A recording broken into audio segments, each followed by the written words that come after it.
தங்கம், நீ அந்த கெஸ்ட் சக்கரவர்த்தி வண்டியில ஏமா ஏறின? அவருக்கும் உங்க வயசு தான்ப்பா இருக்கும். அப்பா வயசுல இருக்கிறவங்க எல்லாம் அப்பா மாதிரி நடந்துக்க மாட்டாங்கம்மா. தங்கம், நீ அந்த சக்கரவர்த்தி வண்டியில ஏறினதுல இருந்து இறங்கின வரைக்கும் மறுபடியும் உன் மனசுல ஓட்டிப்பாரு. எனக்கு ஒண்ணுமே தோணலப்பா. கார்ல ஏறினதும் லேசா மயக்கம் வர மாதிரி இருந்துச்சு. அப்படியே உட்கார்ந்துட்டேன்.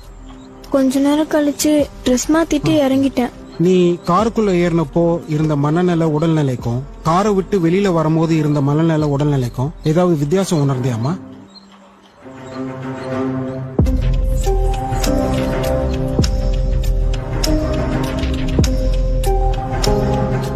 ஆமாப்பா, கார்ல ஏறும்போது நார்மலா இருந்த மாதிரி இருந்துச்சு.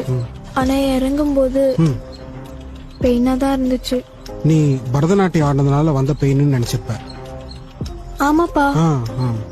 ஏன்பா அந்த கெஸ்ட் சக்கரவர்த்தி இந்த தப்பு பண்ணிருக்க சான்ஸ் இருக்கா? ஆமாமா, அவர் பெரிய பணக்காரர்ப்பா. அவர் இந்த தப்பெல்லாம் பண்ணுவாரா? தப்பு பண்றதுல என்னமா பணக்கார ஏழைங்கிற வித்தியாசம்? அவங்க கேரக்டர் தாமா முக்கியம். அவர் கல்விக்காக நிறைய டொனேஷன் எல்லாம் கொடுத்திருக்காரேப்பா. கல்வியே டொனேஷன் ஆனதுக்கு அப்புறம் கல்விக்கு டொனேஷன் கொடுக்கறவங்க மட்டும் ஒழுங்கா இருப்பான்னு என்னமா நிச்சயம்? அப்ப நம்ம கொல்ல வேண்டியது அந்த சக்கரவர்த்தியை தானப்பா. இன்னும் முழுசா தெரியட்டுமா?